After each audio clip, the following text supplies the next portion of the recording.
Thank you for watching, liking, commenting, sharing, and subscribing right now. I started getting online through my university.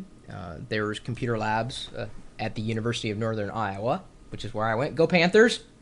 And I don't know if any other Panther fans are out there or if anybody knows that there is a University of Northern Iowa. But then I also was able to connect to our university's modem pool or internet through my dial-up connection in my dorm room, which was very odd back in the early 90s. Not a lot of people really had that at this point in time, specifically at the University of Northern Iowa. And I didn't use any special software to get online, but that was about the time where you had to download other software, put software on your computer that the operating system didn't necessarily come with. And it seems foreign to us. I mean, you just assume that when you turn on your computer or install an operating system, it's got the internet on it. But that was not always the case.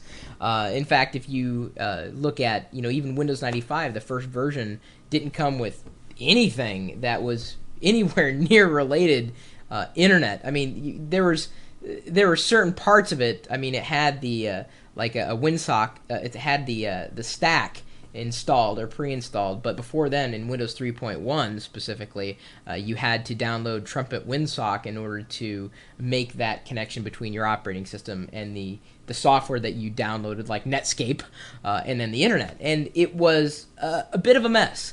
And software companies sprang up, and ISPs sprang up, and they were pretty much hand in hand in terms of the internet to make it easier for people.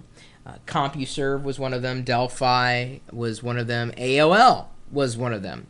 And AOL, in the beginning, was very necessary. I mean, I would attribute a large part of the consumer success and adoption of the internet largely to AOL. You got to give them credit for that.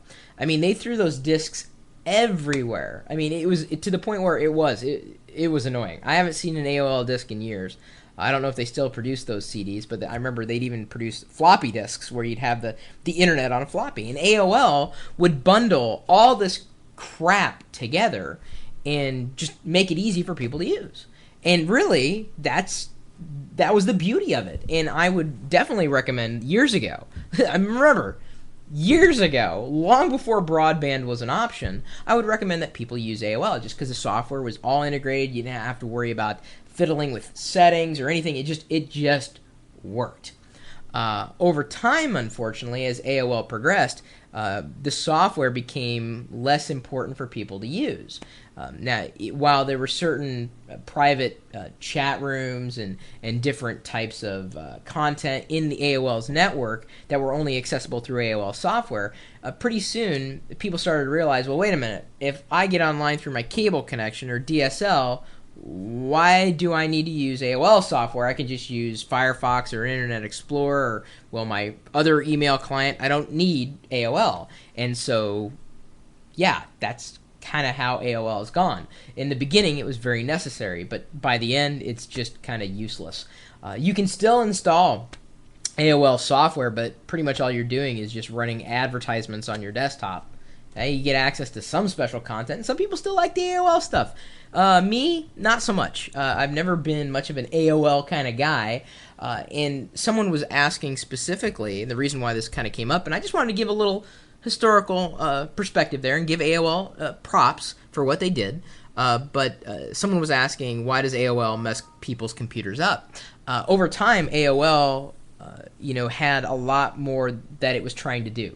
So it was not only just trying to be the way that you got online, but it wanted to control your entire internet experience. It wanted to control, in some cases, spyware and your virus checking. It wanted to do everything. It wanted to have hooks in every aspect of your environment. And some people wanted that.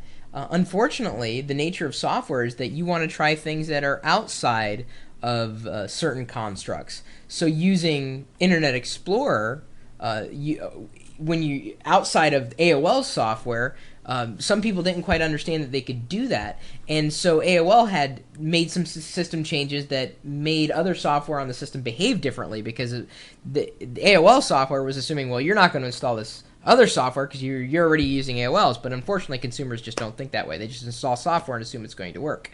AOL is just, unfortunately, more than anything, and I hate to paint them in this light. Can you hear that? Can you guys hear that? Can you hear that? My dog is sleeping. She's dreaming right now. Pixie's dreaming. Okay, apparently my talking about AOL puts dogs to sleep. So I guess I'll end it there. Why does it cause so much pain and consternation? AOL is just a beast, and if you want to continue to install it, that's your prerogative, but my recommendation is don't. You don't need it. Unless you really, really want it, in which case I can't convince you not to install it, but you may be asking for more problems than it's actually worth. If I were you, I'd just start migrating to other software. The browser is just as easy to use these days, and maybe you like AOL's content and the nice feel that it has, but you could be asking for problems if you install any other software on your computer, and most people do. Anyway, what's your opinion of AOL? And I'm pretty sure I know what I'm going to hear. Except for my dog, who's nice and fast asleep, apparently dreaming that she just installed AOL and is trying to uninstall it, and that's a different nightmare altogether. Alright, well, leave your opinion, or just tell us your opinion. What do you think? Is it AOL, America Online, or AOL?